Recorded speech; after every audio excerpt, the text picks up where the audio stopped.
Welcome to The Girl Herd, where we talk Texas football. and a bunch of takes you've probably already heard.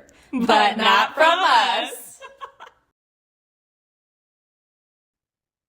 We're back, baby. 2-0. Woohoo! Left the big house with a win. They said Michigan is the most winningest team in college football history, but they got none of them on us. We said we're about to change that. We said big house. Whose house? Ours. Oh, Longhorns. I saw I think it was a tweet, and it was somebody was commenting that lives in Austin about this is the most burnt orange I've seen being worn around the city outside of a game day in a long time. And I was like, that just makes me so happy. And I was like, I'm going to continue the trend and wear some orange today to keep the hype around the team. But I was like, I feel like when we were in school, that was so common, right? Like people were always in Longhorn attire, like no matter what day it was. I thought about that as I walked around the airport, right? Like I remember thinking that as well for the Bama game and making sure like when you pack, like, okay, I'm bringing burnt orange for on the way there and home. I will represent regardless. And I thought about the same as I walked around the airport. Some guy hit somebody on accident, like leaning back in the chair, and he was like, "Oh, it's okay. He's in orange. We're fine." I was like, "This is awesome. We're just living it up."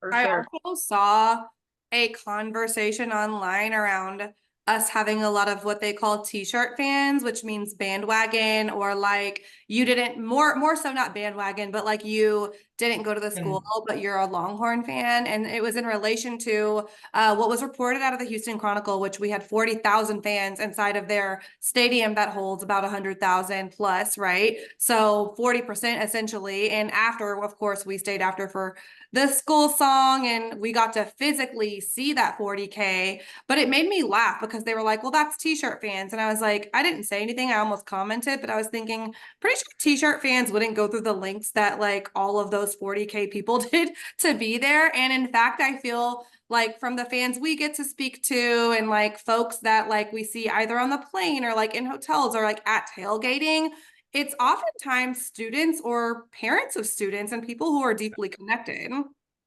I agree. And I mean, at the same time, right? Like, how did Dallas Cowboys become America's team, right? Like, there's Dallas Cowboy fans across the world that not necessarily are in Dallas or whatever. So we are happy to pick up fans wherever we are. Even, right, the couple that was sitting in front of us, both of them were from Michigan. And he just so happened to be a baseball fan when he was growing up and started watching the Longhorns because of how good our program is at baseball. And now he is a diehard fan, which to me, like, that's one of my favorite things too about this weekend, which I know we'll get to, but traveling to this game and like our flights being overloaded with Texas fans. And I know we all were talking about separate conversations we have, and I had to shout out Mr. Mike B that was next to me on the plane there, and our conversations and him being so excited about like my feedback and what I thought about the team and this and that. And we continue to talk about the ever evolving energy and excitement around this team. And I think like how many fans are going to be traveling at the end of the season, right? Like, or even next season, right? I think that number is just going to continue to grow. Yeah, like I mean, we've always gotten the comments about t-shirt fans. Like that's not a surprise. Like I mean, it's even since we were in college, people would say it like, "Oh, you're on the bandwagon," or "You're this, that, and the other." And I agree. Like there's fans that you could say that for every single team, and it's just like UT is so easy to say that about. But and it's hey, where were all those fans when things were rough, right? So hey, if they want to get excited now, I'm all about it. I thought the same about the couple in front of us. Like they're literally from Michigan and have been fans their whole lives. So, hey, look, come have it. There was tons of Michigan fans there too. Who knows how many of them went or didn't go? And Devin agreed, like multiple people that I talked to, it was either people that had gone there or parents, their parents, whether they went there or not. But, just like conversations we had several times of, you paid for it. You paid for your kids to go to college. You also deserve to be fans and be hype. And people's spouses obviously went and partners and all sorts of things. So I'm all for that. And I agree that getting there was no wasn't just as easy as just, okay, I'm a Longhorn and I'm gonna go. Even people I was talking to said that they knew a lot of people that wanted to go, but they had traveled last year to Bama, and so they decided not to go this year to Michigan because their wallets were hurting, and or pick one game a year that they go to. So I think it's very exciting that as fans we decided this was a big game to go to. I will say I commend Michigan for doing a maze out of their yellow because it hid the burnt orange very well if you spanned just from certain views. But of course, we got to see them all at the end and trickle down, and there were quite a few Longhorns there. I just think it's now a tradition, right? We made a point. Of course, you stay to sing the school song at the home games, duh. But it was like unspoken rule of we are hanging out in here to specifically show you how many of us rolled up into the big house. But the thing I think I love the most about the outcome of this game is the online conversation, whether it be t-shirt fans, whether it be whatever is going on. This season is giving that early 2000s feel. You've got Ohio State back up in there being good. You got Texas at the top, and people are losing their minds talking about the reason why we're good is NIL. The reason why we're good is the oil money.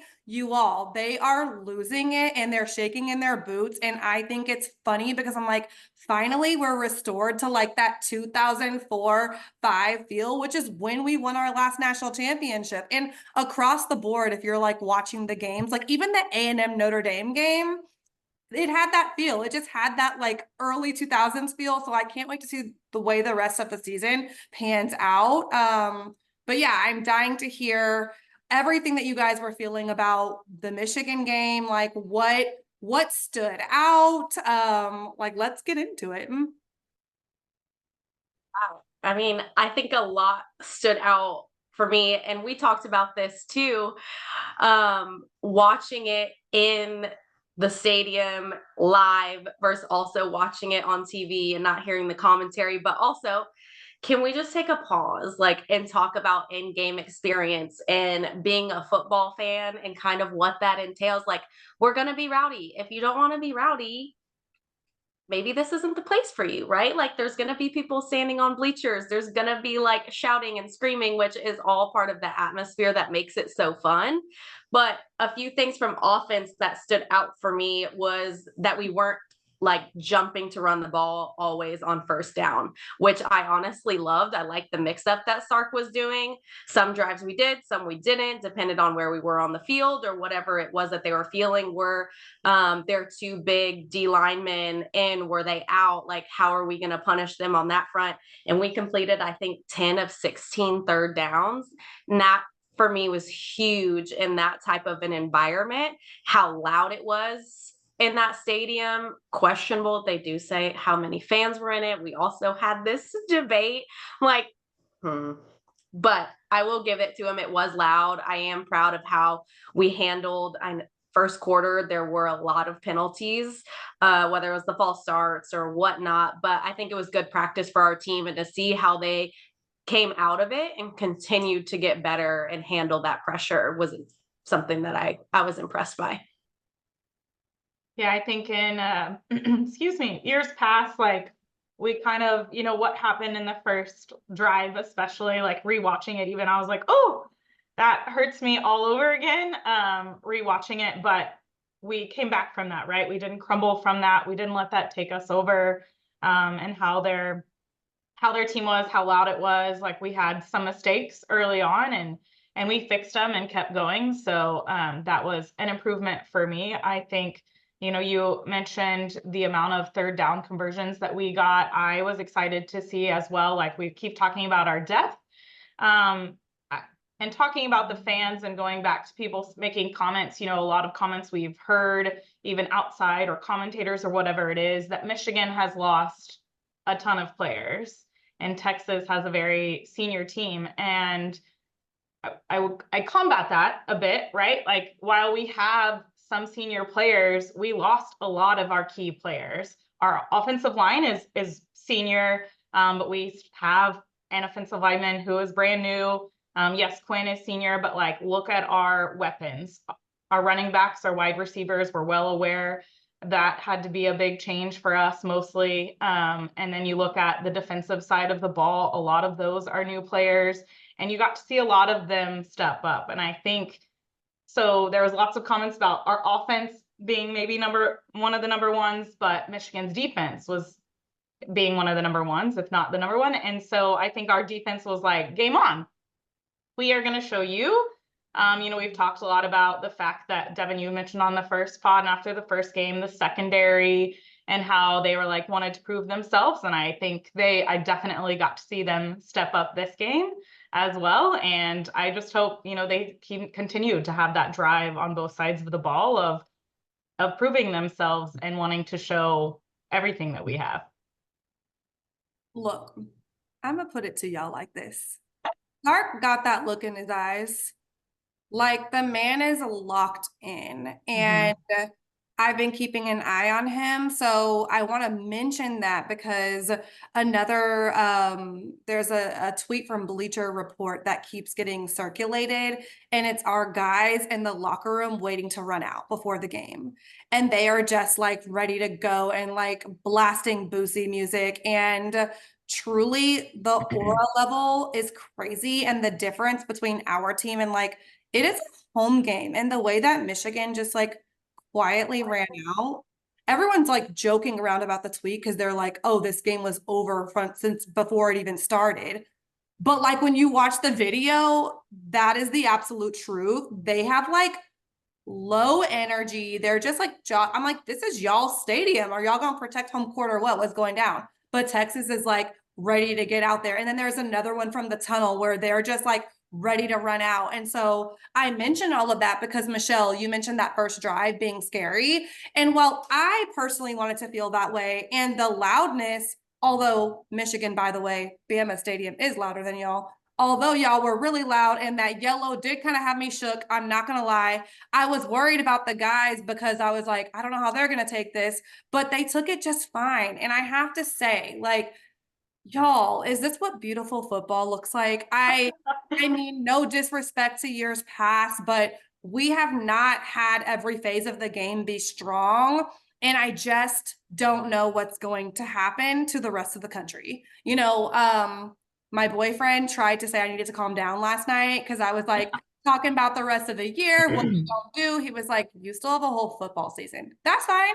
We're 2-0. Every week is another game. No big deal. Another big thing that I mentioned and the big difference, and I mentioned this on another pod, the rankings conversation. Like they did bump us to 2, but what you don't see within the program is any mention of that. Like years past programs that we've put forth, players would be tweeting out the ranking and stuff. We don't do that anymore because quite literally, we don't care. Get up there, line up, win the game. That's what we did at Michigan. That's what we'll continue to do this Saturday versus UTSA. And for me, it just gives me a lot of confidence in what we're doing because I just feel like things are being done right at every single level.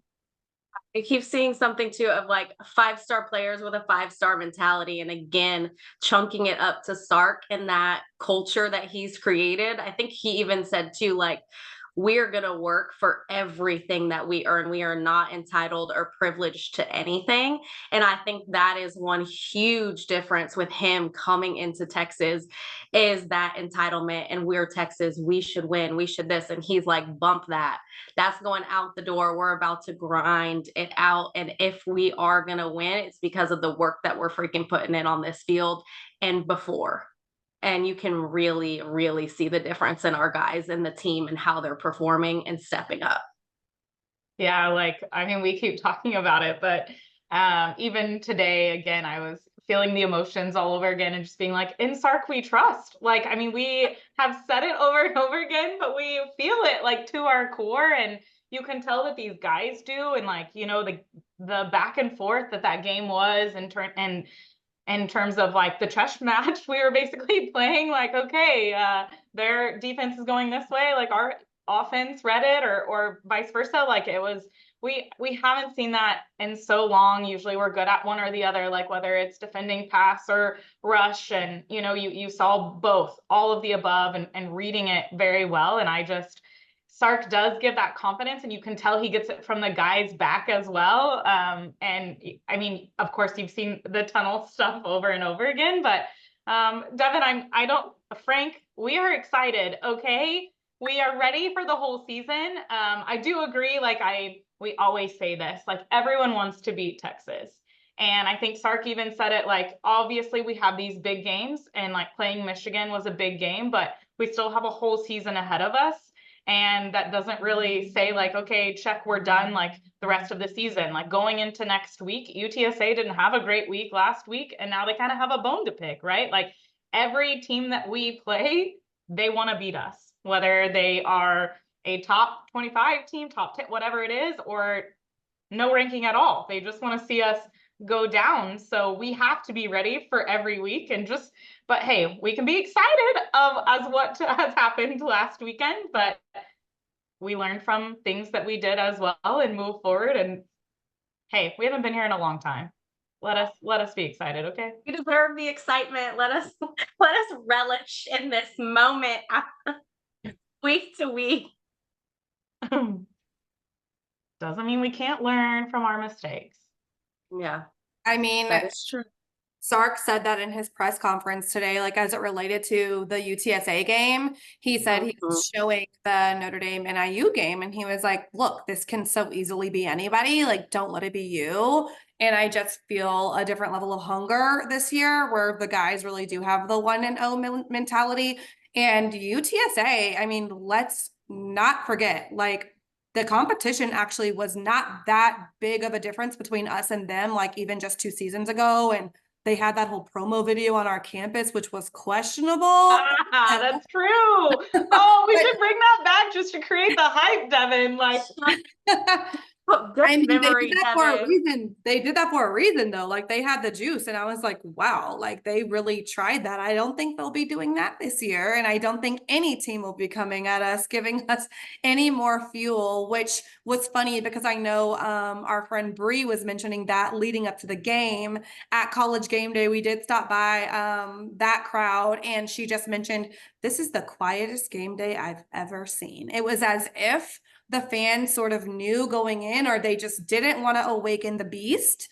But it's just very exciting to see across the board. I think I was personally loving the way that Quinn managed the game. And I don't know if y'all saw some of the clips on the sideline. He like screamed, I am him. Like he's just like hype and like deserves that in his senior campaign, and didn't do any interceptions or turnovers. There were some missed completions and passes that I know he wanted back, but I just really am having fun watching him play the game at a mature level.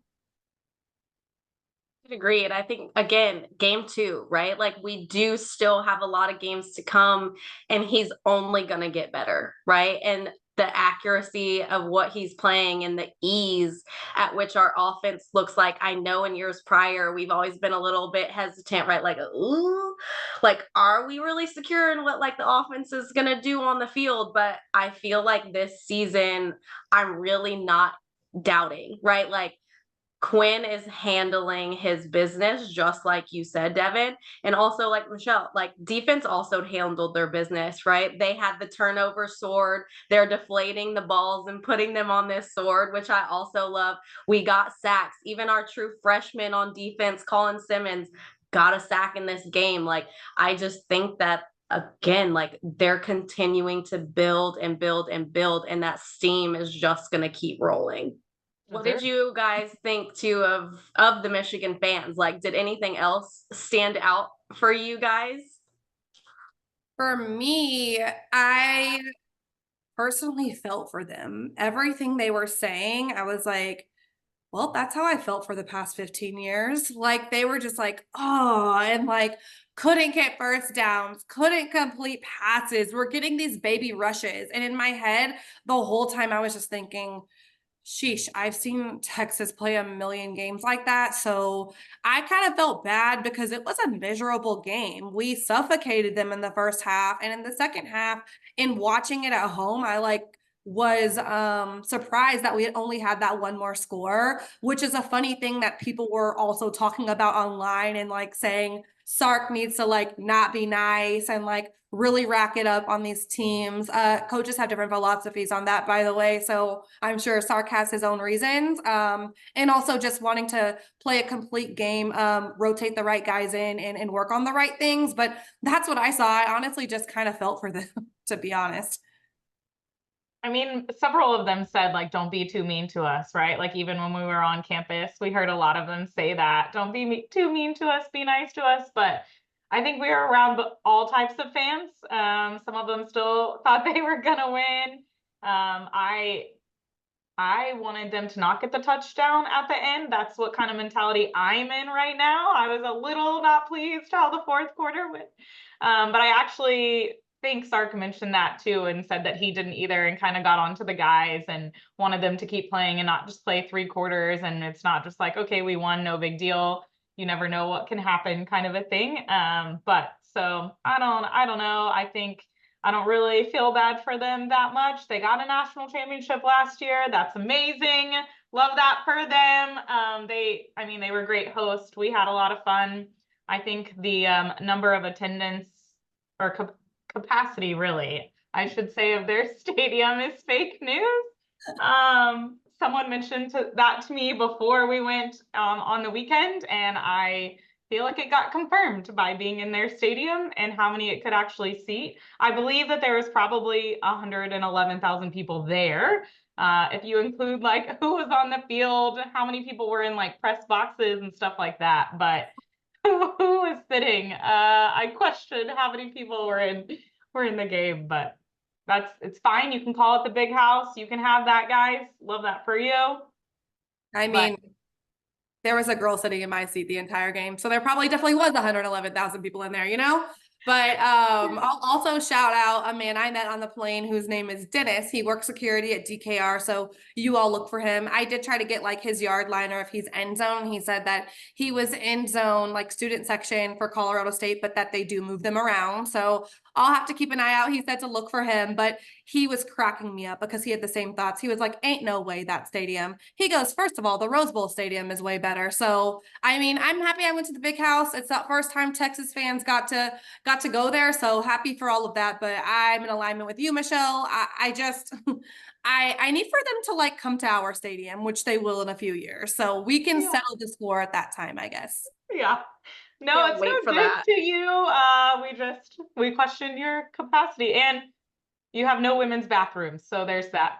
I also like can't wait though, like props to the Michigan weather of us like not sweating all day. Cannot wait to have that in Texas. I know it's going to be a few months, but that was honestly top tier football weather. Yeah, beautiful weather, beautiful day, like everything was great. Even Michigan. us just like our bus being able to pull literally right up to the stadium. What in the world? That was honestly game changer. Yeah. Shout out to Miss Kim, our bus driver. That was a big difference. And I think we're really comparing it to Bama. Whew, child, the bus situation. And like after the game, shout out to that student that drove us in her personal car from wherever we were on campus all the way to our bus that was waiting for us. That was really crazy. Yeah, I mean, the hair is preserved from the weekend. So shout out to Ann Arbor for that, because after Colorado State, I mean, y'all saw how I was looking in that pod. I was looking how I was looking, and I wasn't looking like this. So there's that. Speaking of looks, we did also have conversations of Michigan attire and what people wear to the games there versus how we dress for games. And I think that was one of the big differences that we all kind of saw in that, right? It does get cold there. They really are dressing for functionality. And Devin, your dad also brought it up to you of like the Michigan ladies are wearing the Michigan gear. Like that's something Texas girlies do not do. How do you guys feel about it? Do you like it? Should we incorporate it more? I mean, if you guys do follow us, all three of us had very different looks for this game, but What are y'all's thoughts?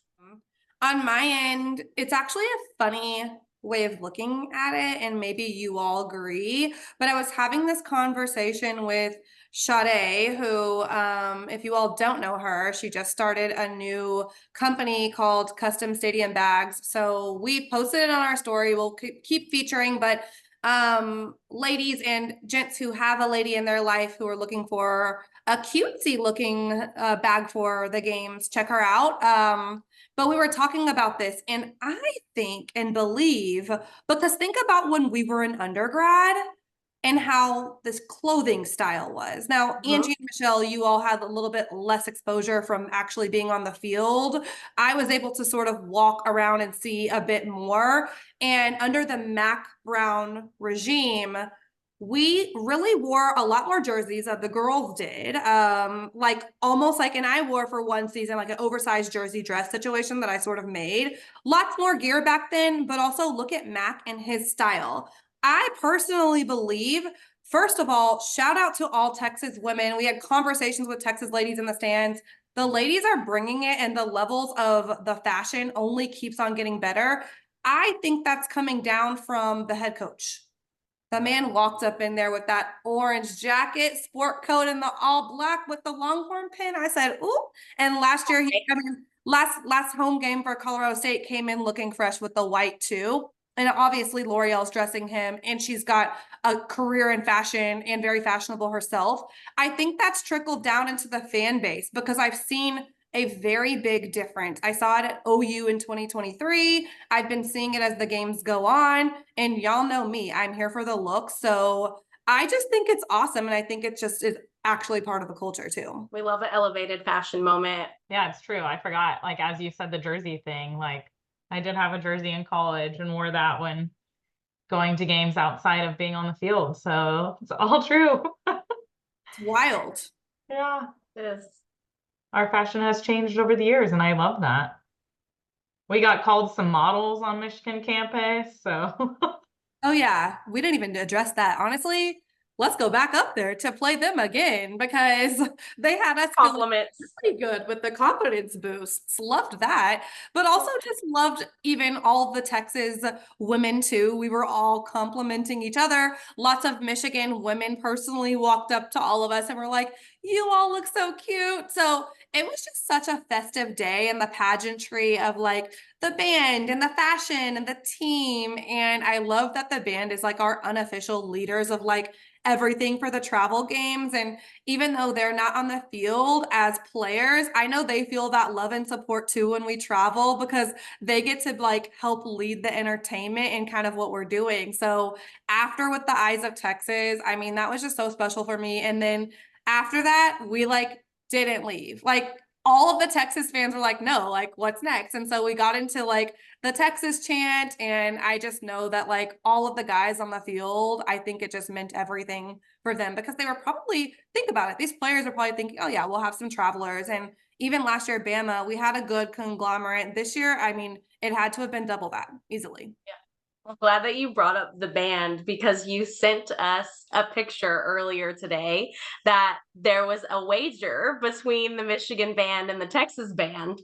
And Michigan obviously lost the game. So their band had to form the Longhorn on the field after the game. If you have not seen it, I'm sure we can put it up on the Girl Herd's Twitter so that you can, but it is pretty epic. And I love how involved they also get into the games and are creating their own little wagers with all these other schools. I think it's so freaking hilarious and so cute that they're that passionate too. And like you said, they know they're a huge part of the game. And Sark continues to say that too. And I don't know if y'all saw the clip of him just like ready for the eyes to be played after we won that game and the excitement in his voice and in the body language. It's like unparalleled.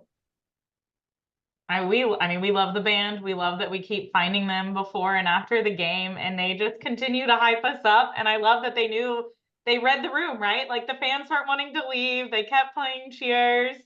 And I mean, the poor band were at the tippity top. That kept being a comment, how they kept getting moved. I mean, again, tippity top, not that far up, but but they were, and we love them and we love the hype that they bring. And I am ready to hear them in a night game back at DKR this week.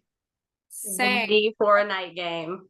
Same. The whole production of night games. And I think this is a good time for us to talk about UTSA a bit.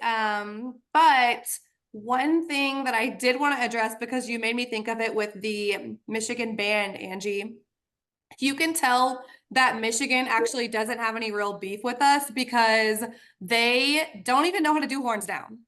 Thank you. I would Like, I love you now. This is not it, friends. This is not it. We love you too, but it's not it. I mean, And while we're at it, for our fans, we got to stop saying Texas fight, and then OU sucks. We got to say the team that we're playing and then sucks. We don't care about OU every weekend. this is a PSA. Please stop saying OU sucks when we're not playing OU. It makes all of us cringe. Also doesn't make sense. Like, why are we talking about OU so much? And Kudos to y'all for starting the Texas fight in the stadium. We love that. We love that part. Yeah, keep doing that part. Yeah. Okay, so UTSA. I mean, other little bro that we don't even really call little bro, but they're right down the street in San Antonio. They're part of our UT system. I have a lot of respect for UTSA. I mean, Michelle and Angie, that's where y'all's college journey started. So how do you all feel like seeing their program sort of step up these last few years? They've been playing us lately. And so they have their own identity that they kind of really didn't have whenever you all entered school over there. Yeah, that's true. Like, I mean, they didn't even have a football team and have this identity. So it's exciting. I mean, I'm excited for them. Like, I love that school. I loved that journey there and starting there and how that all went. And I mean, I have if I had to do it all over again, that's the way I'd want it to go, right? Like, it was very good to start out school and start there, and just the campus is great. It's evolved so much. San Antonio is a great city. It's right down the road. You can visit Austin all the time, and people come and go quite often. And I think it's exciting now that they have a football team and have a program there and are starting to play all around as well, and getting to grow that part of it, because I'm sure they are leaning in quite hard. And we've seen that too for fans that have come, and we, like, I mean, people that we sit next to, right? Their family went to UTSA or has affiliations as well. So it's fun to see that rivalry. And I'm sure that's a lot of families throughout Texas. And so it's just going to be a budding rivalry that's just kind of like not little bro, but little bro as well. Yeah, I couldn't agree more. I do have this like proud moment for them, right? Because when we went there, we only had basketball. So I think it's really fun for the students now to have something else to attend and something else to be excited for, because it does continue to grow as a satellite campus. But also, right, Trey Moore transferred from UTSA to our team. So I think that could be something cool, to like a little pipeline that we start building, because that program is going to grow, right? It is a great place for players to go and develop and get experience on a college team and get their kind of feet wet and see what they can do on another level, right? You might not be getting 4 and 5 stars, but some of these kids in the star system that are lower still are great players, right? Like, get that time, get those reps and develop there, and then see what happens, right? We see how many kids are transferring left and right in the portal. The sky is open. Is that the saying? Sky's wide open? I don't know. There's lots of options, lots of things that they can then do. The if sky's UTSA the is limit. that sky's the limit. Yeah, I mean, all true. Yeah, but I do think this year is probably a little bit rough for them.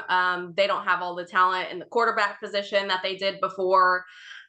So it's hopefully going to be tough. But again, we talked about last week too, or the first week, playing to our opponent and not letting that happen, right? Continue ass, and show everybody what we can do. Have no mercy. Yeah, I think I'm not sure how it's gonna go. I know Michelle mentioned earlier in the pod, UTSA is gonna be coming out angry. I actually didn't really know this until Frank told me, but of course, I know they played UTSA and it was like a blowout. I mean, they played Texas State and it was a blowout. And when I saw that, I was like, oh, that's not good.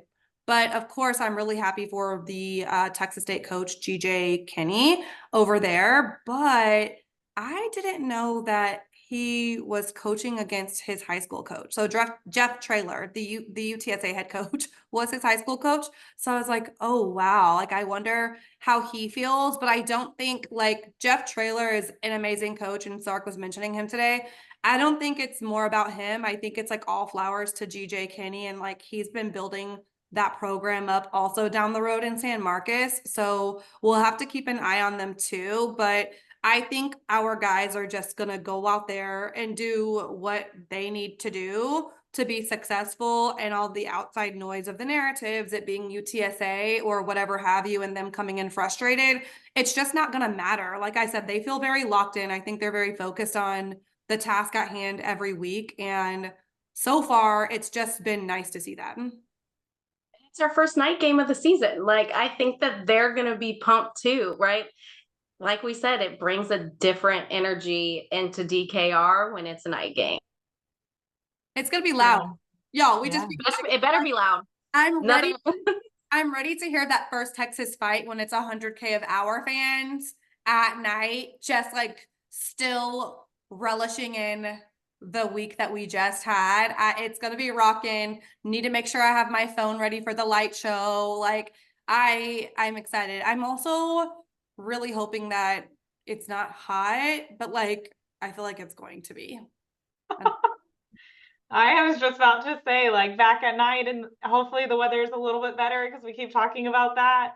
And I know we, like, last pod talked a lot about like wanting to do other stadiums and all those things, but I do, like, especially after traveling, I am very excited to get back to home. And I agree with you, Devin. I think it's going to be our fans, and a lot of people who may not have gotten to go to Michigan and will be back at home are probably excited to cheer on their horns back and show them their love as well. So I do think that it's going to be a great night of football, and I hope we just all gas, no breaks. Okay, let's go. Let's beat them. Let's show them how to have a night game at DKR. I think the last time we played them was a day game. Like, I don't think we've played them at night yet either. So let's be real. We don't get very many night games as it is. Yeah, exactly. Also, another PSA. Another. Give us some night games. Maybe now that we're ranked back up there, which I don't know if you saw, it's like the first time since I think my senior year that we were ranked that high. Maybe we'll get some night games. I don't know. I'm just like, again, the outfits, the fashions can't really fashion when it's 100 degrees. So please help us all. I think it's so funny that Ohio State fans are upset that we bumped them in the poll. But that's what I'm talking about. Like, you've not played anybody also. But that's also the difference between like us and other people right now. I said it last week. I don't care and we don't care. Y'all can go be mad, but the mental gymnastics, you all, is hilarious right now. Everybody's like, oh, Michigan's not good, like since we just beat them. So I'm like, you know what? Whatever. I just want to win every week. And when we beat Georgia, I will be sitting there online waiting for the gymnastics then. She said it, folks. I'm glad that you said the Michigan, because they said that last year about Bama as well. Like, when we beat them, everyone was like, well, you know, and I heard that like right after the game, people were like, or it wasn't that great of a Michigan team. And I was like, what the heck? If we had lost, y'all would not be saying any of this. Like, oh, well, Texas is still pretty good, but Michigan must be even better. Like, no, it would have been, we knew Texas wasn't that great, but now it's all of a sudden Michigan just must not be that good either. What's it gonna take for y'all to give us our flowers? But all of that, the wildest part about last year, and the funny thing about running your mouth, all of that about Bama not being good. And then remember the playoff? It was an extremely contentious conversation about Bama potentially in and us out. Huh. How that work? Interesting. How that work when they're not supposed to be good? How that work when we beat them in head to head? So it made me laugh because it's like, you know what?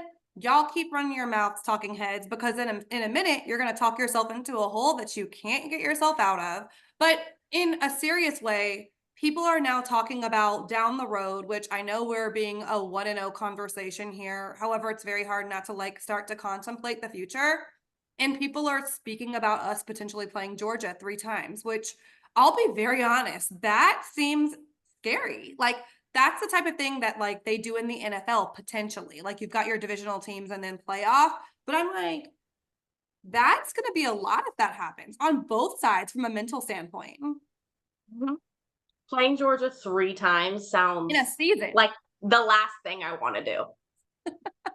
But it's true. Like, remember last year when we were gonna potentially play Bama, sad day, in the national championship, and everyone was like, "It's hard to beat a team twice." Like, whoop, 3 times. But I mean, I do plan on being in Atlanta at least twice this year. So Yeah. let's do it. That was the other conversation that I had with Dennis on the plane.